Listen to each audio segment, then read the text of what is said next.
Minister Arun Jaitley looking back at the 2 months of demonetization.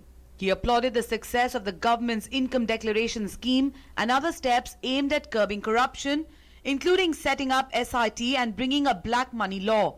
FM said that the Prime Minister's decision on demonetization is intended to create a new normal and change the perception of people, making them see that tax evasion is unethical and immoral. He said that the move puts a premium on honesty and penalizes dishonest conduct. The finance minister hit out at political opponents, saying they want a cash-dominated, cash-generating and cash exchange system to continue for vested interests. Targeting Rahul Gandhi, he said the difference between Prime Minister Narendra Modi and the Congress Vice President was clear. While the Prime Minister was thinking of the next generation, Rahul Gandhi's sole focus is on how to disrupt the next session of Parliament. He further highlighted the adverse consequences of cash, saying that it is the medium which funds bribery, corruption, counterfeit currency and terrorism. Finance Minister pointed out that ethical and developed societies aided by technology have consistently moved towards banking and digital transactions as against the excessive use of cash. He said that any negative impact of demonetization on the economy would only be transient.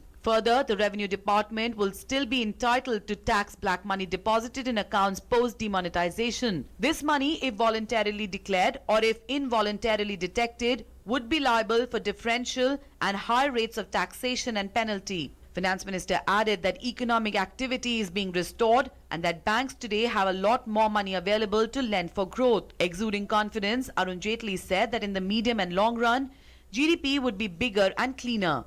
Bureau Report, DD News.